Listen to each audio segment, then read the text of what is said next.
Good day mga moms. So nandito tayo ngayon sa bahay ni Mia Kaloka. Yan. And as we all know, siya po ngayon ay nasa Manila dahil dumating yung kanyang parents. Yan. Ang kanyang mama at papa ay parating ng Pilipinas. So ngayon, sa atin iniwan ni Mia yung kanyang susi ng motor at ang susi ng kanyang bahay. So for today's video, no, bisitahin natin yung bahay niya. Tingnan natin baka mamaya napakarami ng agyo o kung ano man. So ako lang napunta rito ngayon. Check natin kung ano itsura ng loob.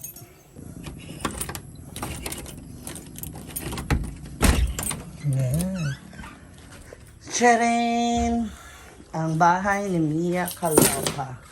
So nakakaloka siya. Ilawan natin yung bahay niya. So, ayan. There you go. Kanyang bahay. So, ayusin natin ng kaunti. Ewan ko lang. Maayos naman siya actually. No? Okay naman siya. Hiningal ako. Kasi nga, ang init po sa labas. So, open natin yung mga window para na sa ganun. Medyo sumingaw yung amoy dito sa loob. Palabas. Yan. And let's open the electric fan. Whew. Yan. Para medyo presko. Diba? Patayin muna natin ilaw. Total, maliwanag naman na siya. Diba? Yan ang kanyang bahay. Ito ang kanyang restroom. Magandang CR ni Mia. Maarte talaga si Mia. No? In a good way ha. Ayan. Maarte talaga siya actually. Oh. Diba? Nabusisi. So ngayon, maglinis tayo ng slide dito. Actually hindi naman ganun karami. Pero at least maano lang ba yung mga agyo-agyo. No? Alikabok. Ayan. Samahin niyo ako. Sa paglilinis, kailangan unahin natin yung room. Ay, nakasara din pala. Para na sa ganun yung dumi mula sa room palabas. Gagawin natin. Yeah.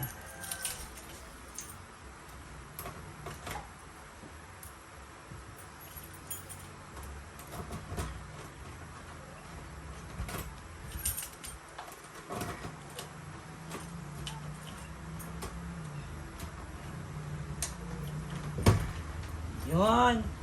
Let's go. Ayan. Buksan natin. Iba din yung sinyo. Yung kanyang bahay. Kaya kanyang kwarto. So dito sa kanyang room, makikita nyo may sliding window siya. Ayan po. Pakita ko sa inyo.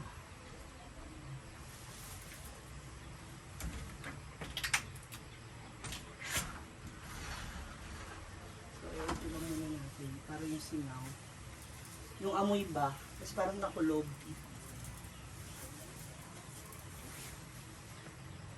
Yan. Iba pa rin talaga kapag naka-open yung window para lumalabas yung mga amoy ba. So, it's cleaning time. Ito naman yung kanyang kama.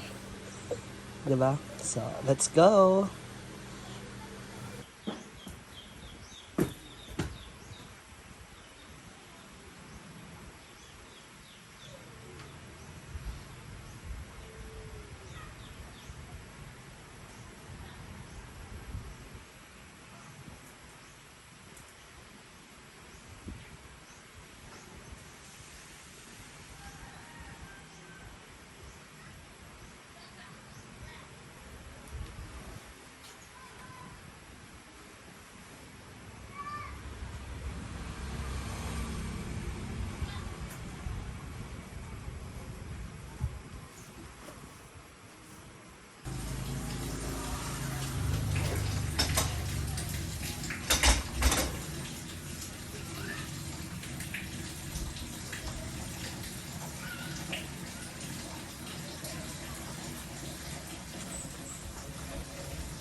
fresh!